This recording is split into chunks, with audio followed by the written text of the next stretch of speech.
오늘 봉독한 말씀을 가지고 영웅주의를 넘어 함께 세우는 나라라는 제목으로 함께 말씀을 나누도록 하겠습니다. 직장 생활을 하든 사업장을 운영하든 우리는 이 치열한 사회 속에서 전쟁하고 있습니다. 인사고과, 매출 지표, KPI, 승진 경쟁 등등 세상은 끊임없이 우리에게 속삭이고 있습니다. 네가 남들보다 돋보여야 살아남는다. 너의 유능함을 자랑하라. 네가 이겨야 이 세상을 이겨낼 수 있다. 뒤처지면 도태된다 라고 말이죠. 세상은 우리에게 그러한 공식들로 이야기를 하고 세상에서 살아남는 법, 경쟁에서 이기는 법들을 우리에게 이야기를 하고 있습니다. 그러나 교회 공동체는 좀 다릅니다. 교회 공동체는 누군가가 돋보이는 것이 아니라 함께 하나님 나라를 세워가는 곳이고 공동체가 바로 교회 아니겠습니까? 그래서 교회는 누군가가 돋보이는 것이 아니라 모두가 함께 만들어가는 곳이 교회라는 것이죠. 그런데 문제가 생겨버렸습니다. 세상에서 얘기하고 있는 네가 돋보여야 된다, 네가 영웅이 되어야 된다, 네가 엘리트가 되어야 된다라고 하는 이 세상의 작동 방식이 교회 안으로 들어와 버렸습니다. 현재 한국교회 안에도 있고 또 전 세계 교회 안에도 있습니다.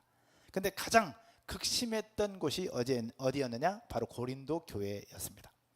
내가 남들보다 우월함을 증명하려고 하는 이 속성이 결국 그대로 들어왔던 곳이 고린도 교회였죠.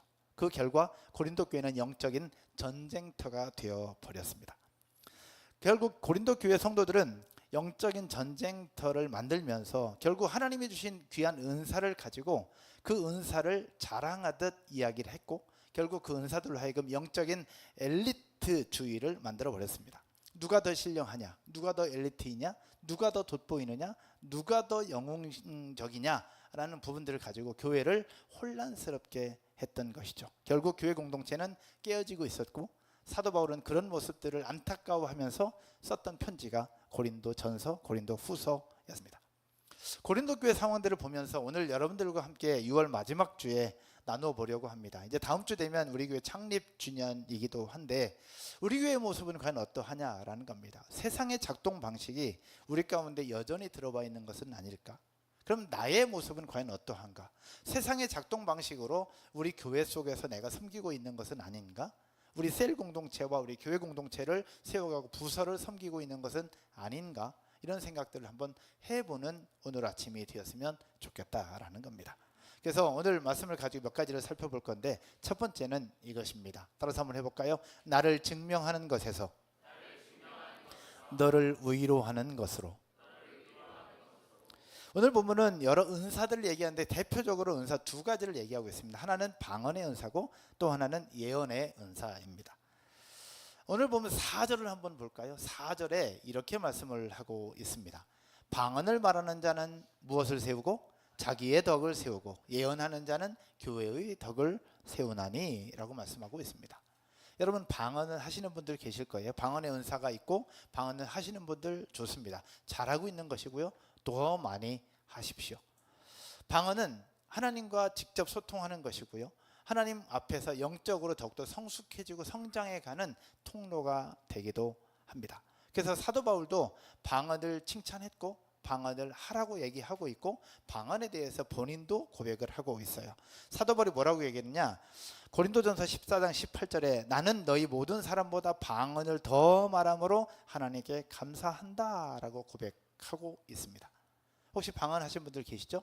감사함으로 귀하게 더 많이 사용하셨으면 좋겠어요. 그러나 혹시 방언 은사를 아직 받지 못했고 사모하는 분들이 계시다면 방언의 은사를 달라고 기도하시면서 하나님의 은혜 가운데 거하는 여러분 모두가 되셨으면 좋겠습니다. 그런데요, 이 방언에는 한계가 있습니다. 천사의 말이라고 하는 이 방언은 한계가 있어요. 바로 통역하는 은사 있고 통역이 있을 때만 교회의 덕이 됩니다. 만약에 통역하는 자가 없다면 하나님과 나만의 그것밖에는 되지 않는다라는 겁니다. 결국 통역하는 사람이 없는데 방언을 계속할 때는 공동체는 소외되고요. 예배는 나의 영적인 만족을 위한 독백 공간이 되어버리는 것이 바로 방언의 한계입니다. 너무너무 좋은 것이지만 방언을 잘못 사용하면 그렇게 된다라는 이야기죠. 그래서 사도 바울은 이 방언에 대해서 강력하게 권고하기를 뭐라고 얘기하느냐, 오늘 본문 1절에서 얘기를 하고 있습니다. 고린도전서 14장 1절 같이 한번 읽겠습니다. 온라인으로 예배하시는 분들도 같이 볼까요? 사랑을 추구하며 신령한 것들을 사모하되 특별히 예언을 하려고 하라. 사도 바울이 방언에 대해서 얘기를 하는데, 사랑을 추구하며 신령한 것들을 사모하되, 방언도 사모하라는 거예요. 하나님 주신 은사를 사모하라는 거예요. 그러나 특별히 무엇을 하라고 하라? 예언을 하려고 하라 라고 말씀하고 있습니다. 여기서 많은 현대의 그리스도인들이 혼란스럽기도 합니다. 흔들리기도 해요. 예언이라는 단어, 우리가 알고 있는 예언이 과연 뭘까요? 여러분들 예언은 어떻게 생각하십니까? 미래의 일을 이야기하고 예견하고, 또 어떻게 보면 미래의 일을 점치는 것을 우리는 보통 예언이라고 생각을 하지 않냐라는 거죠. 그런데 우리는 미래를 알 수 없는데 사도 바울은 왜 우리에게 예언을 하라고 얘기를 하고 있는 거냐라는 겁니다. 결국 미래를 점치는 신비로운 행위처럼 느껴지는 이 단어, 예언이라는 단어, 우리에게 너무 생소하고 우리하고는 거리가 먼 것 같은데 성경은 우리에게 계속해서 특별히 더 예언을 하도록 하라 라고 말씀하고 있다라는 겁니다. 그래서 예언이라는 단어를 잘 살펴보고 이 은사를 잘 살펴보면 분명하게 주시는 메시지가 있다는 겁니다. 그래서 저는 우리 교회 공동체가 방언도 많이 해야 되겠지만 방언보다 특별히 예언을 더 많이 하고 이런 예언의 은사를 활용하고 사용하는 더 행복한 교회가 되었으면 좋겠습니다. 할렐루야. 그래서 예언이라는 게 뭐냐 살펴보면, 예언은 헬라어 원어로 프로페테리아라는 단어를 씁니다. 프로페테이아라는 단어를 쓰는데 이 단어는 두 개의 단어가 합성된 단어예요. 뭐냐, 앞에서라는 뜻을 가지고 있는 프로라는 단어와 말하다라는 뜻을 가지고 있는 페미라는 단어가 합쳐진 겁니다. 두 개가 합쳐서 프로페테이아라는 단어인데요, 이건 뭐냐, 앞에서 말한다라는 겁니다. 미래를 말하는 게 아니라 앞에서 말한다는 뜻을 가지고 있어요.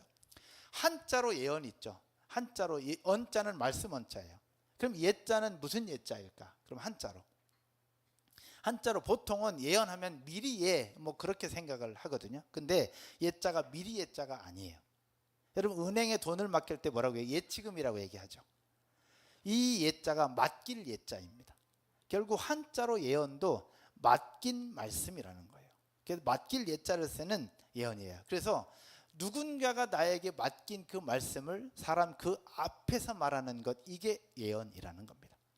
이게 예언이에요. 그래서 정리를 해보면 누군가를 대신해서 앞에 나서서 말하는 자를 예언자라고 얘기를 하고, 이게 예언이라는 겁니다. 그래서 제가 자막으로 준비했어요. 자막으로 준비할 때 예언은 뭐냐, 미래를 맞추는 포텔링이 아니라는 거예요.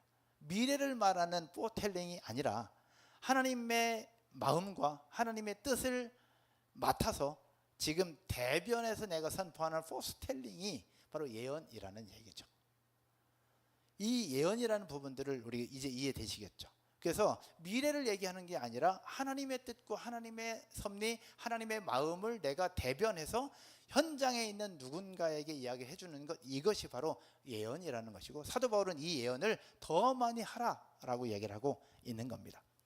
구약의 선지자들의 모습을 잠깐 살펴보면, 구약에서 선지자를 라비라고 얘기했어요. 히브리어로 나비라는 단어로 불리는 선지자들은 미래의 타임라인을 맞추는 예언자들이 아니었어요. 바로 이 선지자들, 아모스, 에레미야, 이사야, 이런 선지자들은 뭐 하는 사람이었느냐, 지금 이 백성들을 향한 하나님의 마음을 대변해서 백성들에게 선포하던 사람들이었습니다. 결국 무엇이냐, 백성들이 죄 가운데 빠져 있잖아요. 그러면 백성들이 죄 가운데 빠져 있으면 하나님 마음이 아파요, 안 아파요? 아파요. 하나님이 너무 슬프다는 거예요. 그래서 하나님의 슬픈 마음을 대변해서 너희들이 죄 가운데 빠져 있음으로 말미암아 하나님이 마음이 너무 아프다. 그러니 하나님께 돌아오라. 하나님께 너희가 돌아오지 않으면 결국은 너희에게 심판이 올 것이다. 그러니 지금 하나님께 돌아오라 라고 얘기하는 거예요. 근데 많은 사람들은 예언자 하면 결국 미래 하나님의 심판이 있을 것이다, 그래서 미래를 예언하는 사람이다 라고 얘기하는데, 그게 아니라는 거예요. 그게 아니라 현재 하나님 아버지의 마음이 아프다, 현재 하나님 아버지의 마음이 슬프다, 너희 때문에 하나님의 마음이 고통스럽다, 그러니 지금 회개하고 돌아와라. 지금 돌아오지 않으면 심판이 있을 건데 지금 돌아오면 괜찮다, 회개하고 돌아오라 라는 선포가 계속해서 있었던 것이 바로 선지자들의 선포였던 거예요. 할렐루야. 이사야 41장 10절에서 얘기하죠. 여러분 너무나도 잘 아는 말씀이에요. 두려워하지 말라, 내가 너와 함께함이라. 놀라지 말라, 나는 내 하나님이 됨이라. 내가 너를 굳세게 하리라, 참으로 너를 도와주리라. 내가 너의 의로운 오른손으로 너를 도울 것이다 라고 주셨던 이사야서 40장 10절의 말씀이 뭐냐? 바로 바빌론 포로 생활 속에 있었던 백성들이 두려움에 떨고 있었던 거예요. 과연 자기들이 언제 죽을지, 어떻게 될지 모르는 두려움 가운데 있던 그들에게 하나님께서 주시는 말씀이에요. 두려워하지 마, 내가 너와 함께 있을 거야. 걱정하지 마, 나는 너희들의 하나님이야. 두려워하지 마, 걱정하지 마 하는 그 하나님 아버지의 마음을 대변해서 이사야가 그 두려움에 있는 그들에게 선포했던 그것이 바로 예언자였고, 그것이 바로 하나님의 말씀인 예언이라는 거예요. 할렐루야. 그래서 사도 바울은 그때 당시 고린도 교회 성도들에게 방언과 예언에 대해서 구체적으로 그렇게 설명을 하면서 방언도 중요하지만 특별히 더 예언을 하도록 해라 라고 말씀을 했다라는 겁니다. 그런데 이런 예언이 우리 공동체 안에서 이제 있어질 것이고, 있으려면 조건이 있어요. 어떻게 해야 되느냐, 그 원칙이 있는데 그것이 바로 3절입니다. 고린도전서 14장 3절 말씀 한번 보겠습니다. 우리 같이 읽을까요? 예언하는 자는 사람에게 말하여 덕을 세우며 권면하며 위로하는 것이요. 아멘. 예언하는 자는 어떻게 하느냐? 사람에게 말하래요. 하나님에게 하는 것이 아니라 사람에게 하는 거예요. 여러분, 방언은 누구에게 하는 거예요? 방언은 하나님께 하는 거예요. 그러나 예언은 누구에게? 사람에게 하는 겁니다. 대상이 달라요. 그럼 사람에게 하는데 어떻게 하느냐? 세 가지를 얘기합니다. 덕을 세우며 권면하며 위로하는 것. 덕을 세운다는 것은 무엇이냐? 오이코도메, 집을 짓는다는 뜻입니다. 집을 짓는다. 한마디로 얘기하면 허물어진 사람의 내면을 한 층 한 층씩 쌓아 올려서 허물어진 사람의 내면을 다시 건강하게 튼튼하게 세워가는 것, 이것이 바로 덕을 세우는 거예요.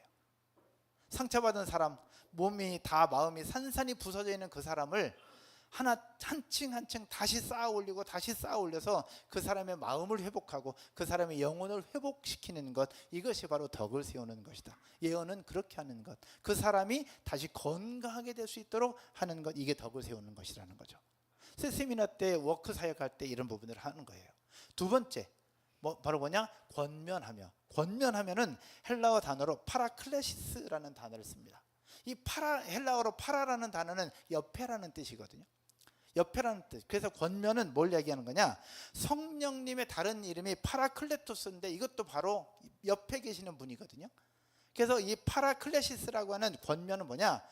옆으로 불려와서 함께 서 있다. 옆으로 불려와서 함께 서 있다는 뜻을 가지고 있는 게 권면입니다. 한마디로 얘기하면 슬픔 가운데 있는데 가장 필요한 거는 이래라 저래라가 아니야. 그럴 때는 슬픔 가운데 있는 이들에게 가장 필요한 건 뭐일까요? 옆에 같이 있어주는 것. 고통 속에 있는 이들에게 가장 필요한 것은 이래라 저래라 대안을 제시하는 것이 아니라 옆에서 같이 있어주는 것. 이게 가장 큰 힘이 되고 가장 큰 위로가 되는 거예요. 이게 바로 성경에서 있는 파라클레시스, 권면이라는 겁니다.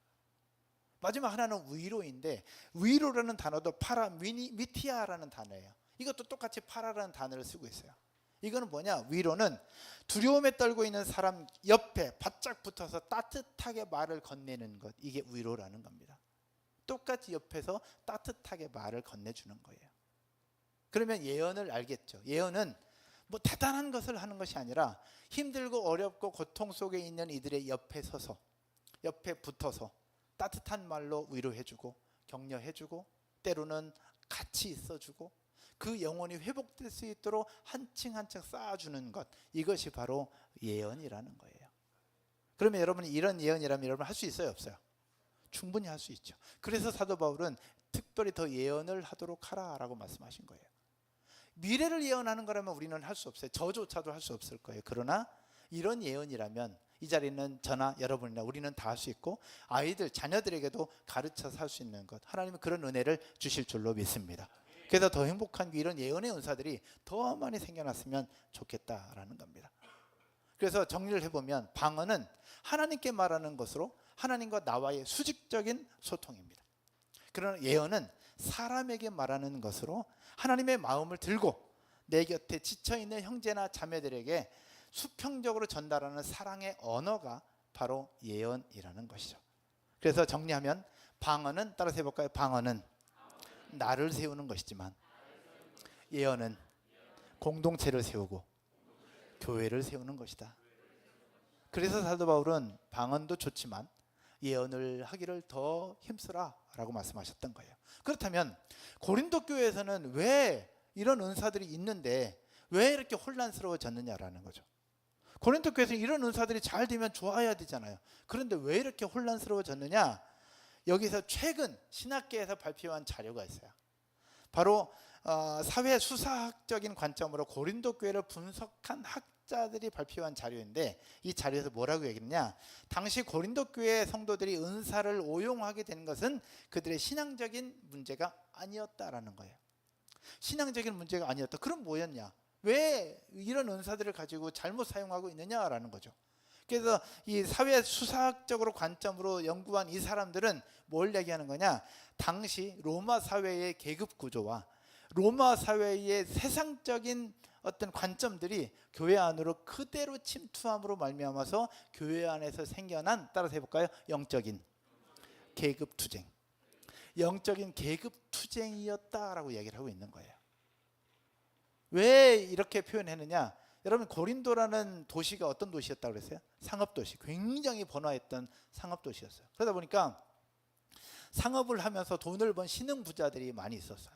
신흥부자들이 있고 또 철학자들도 있고 수많은 엘리트들이 그 도시 안에 가득 차 있었던 거죠.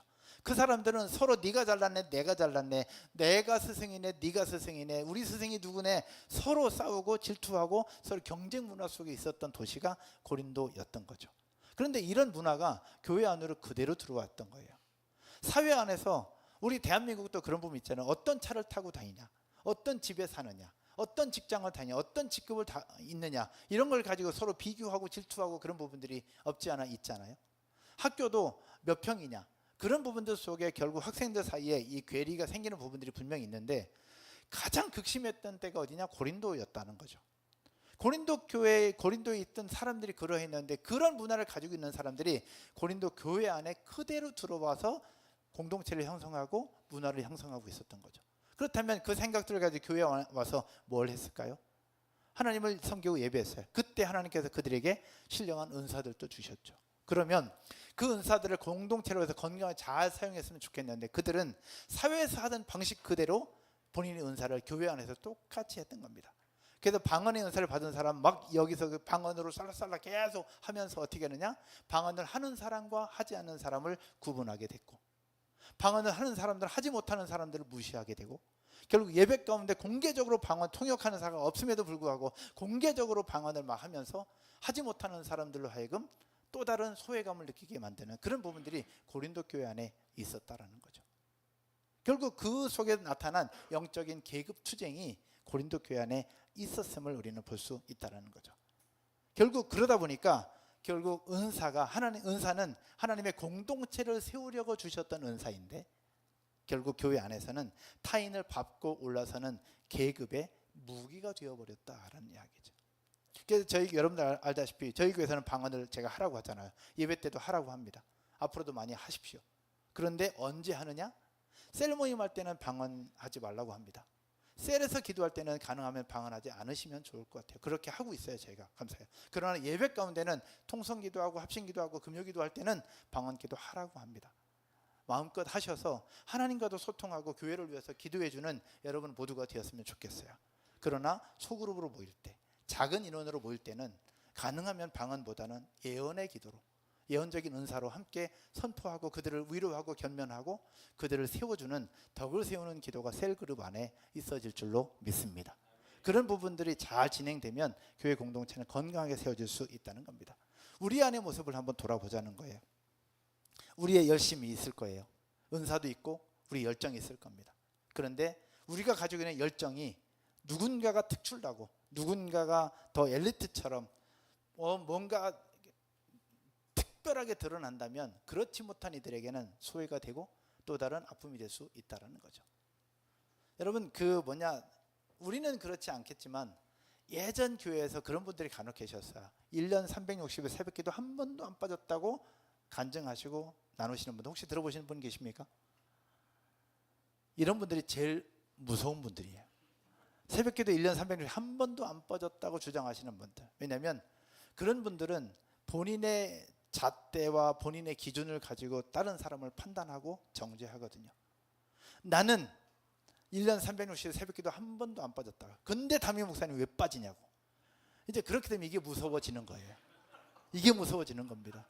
앞에 리더가 돼가지고 왜 새벽기도 빠지냐고. 난 리더가 아닌데도 360일 한 번도 안 빠지는데, 이게 기준이 되면 이게 무서워지는 거예요. 이게 바로 영적인 영웅주의고, 이게 영적인 엘리트주의예요. 나는 이런 은사가 있어서 이렇게 하는데 당신들은 뭐하고 있냐. 이렇게 되면 이게 문제가 된다는 거죠. 여러분, 교회를 건강하게 세워가는 데 있어서는 영웅주의가 아니에요. 누군가가 특출나고 누군가가 대단하게 만드는 영웅주의가 아니라, 따라서 해볼까요? 누군가를 위로하고 누군가와 함께하고 서로가 함께 만들어가는 공동체가 바로 하나님이 원하시는 공동체인 줄로 믿고, 그런 공동체를 만들어가고 세워가는 더 행복한 교회가 되기를 주님의 이름으로 축복합니다. 두 번째, 그러면 이런 고린도 교회를 회복할 수 있는 방법이 있었어요. 그 방법이 바로 뭐냐? 하나님께서 사도 바울을 통해서 주셨던 말씀이 품위 있게 질서 있게입니다. 한번 따라서 해볼까요? 품위 있게 질서 있게. 오늘 5절까지 봤는데 33절에서 이렇게 말씀하고 있습니다. 다 같이 한번 보겠습니다. 33절에 하나님은 무질서의 하나님이 아니시요 오직 화평의 하나님이시니라. 하나님은 무질서의 하나님이 아니시죠. 화평의 하나님이십니다. 화평의 하나님이에요. 그런데 고린도 교회는 화평스럽지 않았어요. 서로 시기하고 질투하고 서로 전쟁터처럼 분쟁이 되어지고, 네가 있는 은사가 높냐 내가 있는 은사가 높냐 서로 싸우는 부분들이 계속 있었던 거예요. 이런 예배 가운데의 소란함, 공동체의 소란함은 단순한 예절 문제가 아니었습니다. 화평이신 하나님의 성품과 완전 정반대의 모습이었던 거예요. 너무 슬픈 일이었죠. 그래서 하나님께서 사도 바울을 통해서 하나하나 권면하면서 마지막 44절에서 이렇게 설명하고 있는 겁니다. 44절 다 같이 한번 보겠습니다. 44절입니다. 같이 읽을게요. 모든 것을 품위 있게 하고 질서 있게 하라. 40절입니다. 모든 것을 어떻게? 품위 있게 하고 질서 있게 하라. 여러분, 품위 있는 게 뭘까요? 여러분, 오늘 제가 입은 옷이 품위 있어 보입니까? 아닙니까? 아닙니까? 있어 보이죠? 있다고 생각하시는 분들에게 더 큰 은혜가 있을 줄로 믿습니다. 할렐루야. 우리 먼저 아멘 하신 분들에게 더 큰 은혜가 있을 건데요, 이 품위 있게 하고 질서 있게 하라, 이 단어를 잘 살펴보면 고린도 교회에, 그리고 우리 더 행복한 게 하나님 뭘 원하시는지를 정확하게 알 수 있어요. 오늘 그 헬라 원어를 자꾸 써서 미안한데, 지난번에도 이 원어를 써야 이게 조금 더 와닿는 부분이 있어요. 첫 번째, 품위 있게입니다. 품위 있게는 좋다, 아름답다라고 쓰여지는 의미를 가지고 있는 유라는 단어와 모양, 형태라는 의미를 가지고 있는 스케마가 합쳐진 유스케모스라는 단어를 사용하고 있어요. 유라는 단어와 스케모라는 단어의 합성어인데, 이거는 단순히 조용히 앉아 있으라는 예절 교육을 얘기하는 것이 아니었습니다. 뭘 얘기하는 거냐? 좋은 모양의 형태를 만들라, 그리고 주변 사회가 보기에도 아름답고 덕이 될 만한 아름다운 모양을 갖추라라는 뜻이 품위 있게입니다. 여러분, 뭘 얘기하고 싶냐? 혹시 지하철역이나 전철 안에서 예수천당 불신지옥 전도하고 이렇게 하시는 분들 혹시 보시죠? 그런 분들 보시면 여러분 어떤 생각이 드십니까? 좋게 생각됩니까? 그렇지 않게 생각합니까? 별로죠. 그렇게 좋게 생각이 안 듭니다. 근데 왜? 영혼을 구원하는 거잖아요. 전도하는 거잖아요. 전도하는 건 너무 좋은데 왜 그들을 보면서 눈살이 찌푸려지냐 하는 거죠. 왜 그럴까요? 세상 사람들이 볼 때 아름답게 보이지 않기 때문에 그러한 겁니다. 쉽게 얘기하면 오늘 본문처럼 품위 있어 보이지 않는 거예요. 이 품위 있다는 건 뭐냐? 그리스도인들이 볼 때도 아름다워 보이는 것이고요, 크리스찬이 아닌 사람들이 볼 때도 아름답게 보이는 거, 이게 품위 있는 겁니다. 고린도 교회 모습들, 서로 시기하고 질투하는 모습을 보면서 교회 안에 있는 사람들도 아름답지 않았죠. 근데 밖에 있는 사람들이 그들의 모습을 보면서 어땠을까요? 아름답지 않았던 거예요. 품위 없는 거예요. 우리 교회의 모습도 여러 가지 모습을 볼 때 품위 있는 건 뭐냐? 교회 안에 공동체를 구성하는 사람들이 우리 안에 서로의 모습을 볼 때도 아름다워야 되는 것이고, 세상 사람들이 볼 때도 아름다워야 되는 거예요. 이게 품위 있는 겁니다. 새 가족들이 오거나 방문자들이 왔을 때도 우리 여러분들의 모습을 보면서 품이 있어 보고 이건 정말 아름답다라고 느껴지는 이게 품이 있는 겁니다. 근데 새 가족들이 와서 눈살 찌푸리고 여기는 우리 있으면 안 될 것 같아, 그건 품위가 없는 겁니다. 저는 우리 교회가 품위 있는 공동체가 되었으면 좋겠어요. 할렐루야. 그래서 새 가족들뿐만 아니라 함께 있는 여러분들도 여러분들의 서로의 모습을 보면서 행복해야 될 것이고, 이런 모습을 주변 사람들, 이 건물에 있는 상가 사람들도 보면서 여긴 뭔가 있는 것 같아, 진짜 이 사람들은 품이 있다, 이 사람들은 도대체 왜 그러는 거야? 라고 생각하면서 품위를 그들도 느낄 수 있는 공동체, 바로 고린도 교회를 넘어 우리 더 행복한 교회가 될 줄로 믿습니다. 두 번째는 질서 있게입니다. 질서 있게는 단어는 카타탁신이라는 단어입니다. 근데 카타탁신이라는 단어인데, 이 탁신은 바로 뭐냐, 타지스라고 하는 군사 용어인데요, 이 군사 용어는 뭘 얘기하느냐, 전쟁터에서 각 병사가 각자 자신에게 배정된 부대와 위치를 이탈하지 않고 사수하는 정렬의 의미입니다. 딱 줄 맞춰서 기가 막히게 오와 열을 딱 맞추는 그 의미가 카타탁신입니다. 질서 있게. 사진 하나 준비했는데 한번 볼까요? 고대 전쟁에서 어떻게 했어요? 적군과 마주할 때 일렬로 방패 들고 쫙 서서 기가 막혔어요. 그래서 지휘관의 지휘에 따라서 움직이느냐 멈추느냐, 그런 일이 있었죠. 근데 만약에 오와 열을 막 쫙 하고 있는데 누군가가 하나가 본인이 독단적으로 창 들고 먼저 싸우겠다고 딱 나가버리면 어떻게 돼요? 나간 본인도 죽고 우리 아군도 다 죽이는 거예요. 카타탁신은 무엇이냐, 정확하게 오와 열을 맞춰서 자기 위치와 자기 자리를 정확하게 지키는 것, 이것이 바로 카타탁신인데, 그것이 바로 질서 있게라는 겁니다. 고린도 교회 상황 속에서 무엇을 얘기하느냐, 그들은 본인이 가지고 있는 은사가 대단하다고 생각해서 상관없이 본인의 은사만 주장을 했던 거예요. 나는 방언을 잘해, 나는 뭘 해, 나는 뭘 해. 그래서 본인만 잘났다고 계속해서 영적 계급 투쟁하듯이 했던 거죠. 결국 교회 공동체를 혼란스럽게 만들었던 부분들입니다. 사랑하는 여러분, 고린도 교회를 향해서 선포했던 사도 바울의 메시지는 뭐냐, 나의 은사가 아무리 훌륭하고 대단하고 내 열정이 뛰어나고 뜨겁고 내 주장이 100% 맞다 할지라도 공동체 연합이라고 하는 자기 위치를 이탈한다면 안 된다라는 겁니다. 내가 은사가 아무리 뛰어나고 내 주장이 100% 맞는다 할지라도 공동체를 혼란스럽게 한다면 안 된다라는 겁니다. 지난주 우리 박현별 목사님을 통해서 함께 나눴죠. 속도가 빠른 사람은 늦춰서 늦는 사람들과 함께 보조를 맞추는 노력이 필요한 것이고, 속도가 늦는 사람은 조금 더 노력하고 분발해서 빠른 사람들이 맞춰주는 그 속도에 맞출 수 있도록 내가 한 발짝 더 뛰는 노력, 이게 필요하다라는 거예요. 이게 질서 있게입니다. 이게 질서예요. 그런 품위와 질서가 우리 교회 공동체 안에 존재한다면 우리 교회는 과연 어떻게 될까요? 지금도 좋지만 지금보다 훨씬 더 멋진 교회, 건강한 교회, 지금 정말로 품위 있고 질서 있는 교회가 돼요. 많은 사람들에게 도전이 되고 용기가 되고 소망이 되는 그런 공동체가 될 줄로 믿습니다. 11주년을 맞이하는 더 행복한 교회가 품위 있는 교회, 질서 있는 교회, 그렇게 하나님 나라를 세워가는 교회가 되어지기를 주님의 이름으로 축원드립니다.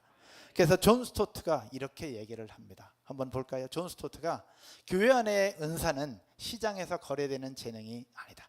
그것은 공동체를 향한 무엇이다? 섬김의 부르심이다. 그래서 마지막에 이렇게 얘기해요. 같이 읽을까요? 은사를 자랑하는 자는 그 은사를 오해한 자다. 결국 은사는 자랑하는 것이 아니라 교회 공동체를 건강하게 세우기 위해서 주신 하나님의 선물입니다. 그래서 은사는 자랑하는 것이 아니죠. 말씀의 결론을 맺으려고 합니다. 여러분 혹시 오케스트라의 공연을 보신 적 있으십니까? 오케스트라의 공연, 오케스트라의 전체 인원이 몇 명인지 모르겠어요. 30명, 때로는 40명, 50명이 수십 명의 연주자들이 각자 최고의 수준의 실력을 갖고 연주를 합니다. 공연을 하죠. 그런데 그들이 각자 자신의 실력이 분명히 있을 겁니다.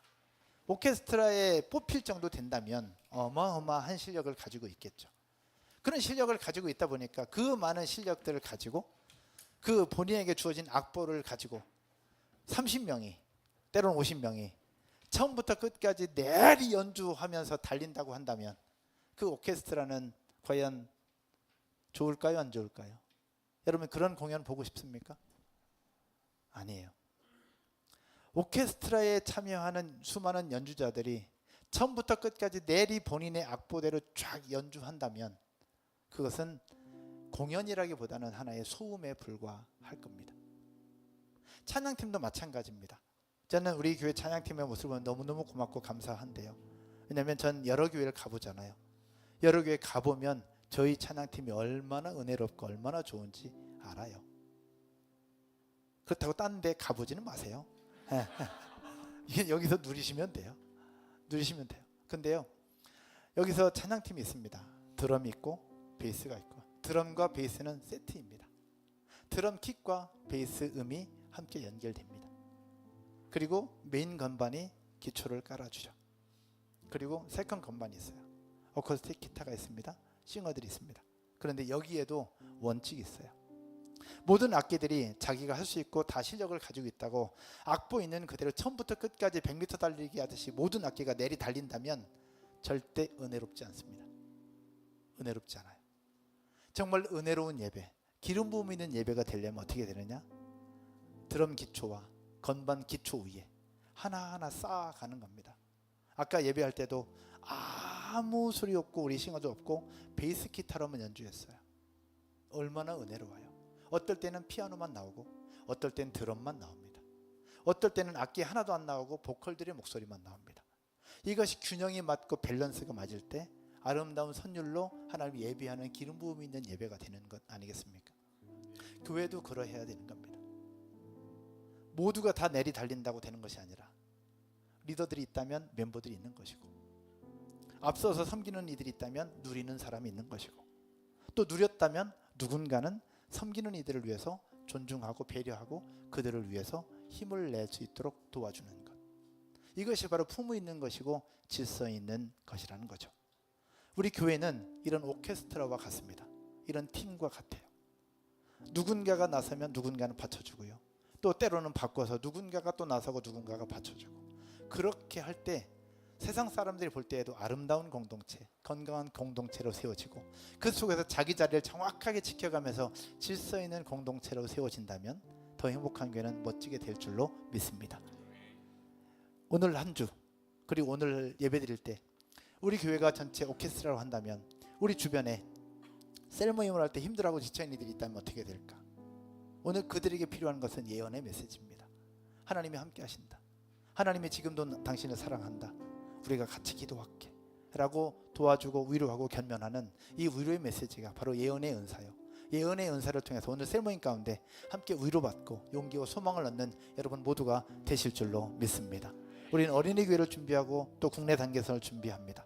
여러분 국내 단계선 준비할 때 필요한 것이 카타탁신입니다. 여러분 내 열정이 있어요. 그러나 그 열정에 못 미치는 사람도 있습니다. 내 열정이 있는데 열정에 못 미치는 사람이 있다면 그들도 배려할 수 있는 건 이게 카타탁신입니다. 왜? 공동체를 지키기 위해서. 그러나 또 하나, 열정이 못 미치는 사람이 있다면 그들을 무시할 것이 아니라 그들도 열정이 생길 수 있도록 돕고 섬기고 기도하고 그들에게도 보조를 맞춰주는 것, 그러면서 하나님 주시는 귀한 목표를 향해서 달려가는 것, 이게 바로 카타탁신이고 이게 바로 품위 있는 것이고, 그런 공동체를 통해서 하나님은 놀라운 역사를 이루어 가실 줄로 믿습니다. 저는 우리 교회가 그래서 좋습니다. 그래서 감사하고요. 여러분들을 섬기는 담임 목사라는 거, 이게 너무 자랑스럽고 너무 좋습니다. 할렐루야. 그런 은혜가 여러분 모두에게도 있어질 것이고 오늘 셀모임 가운데 있어질 것이고, 그런 교회가 파송했다는 것, 다솔 선교사님과 에리 선교사님 이들에게 자랑이 되었으면 좋겠다 싶습니다. 할렐루야. 자리에서 한번 일어나셔서 우리 찬양 한 곡 드리고 우리 기도하면서 예배를 마무리하도록 하겠습니다.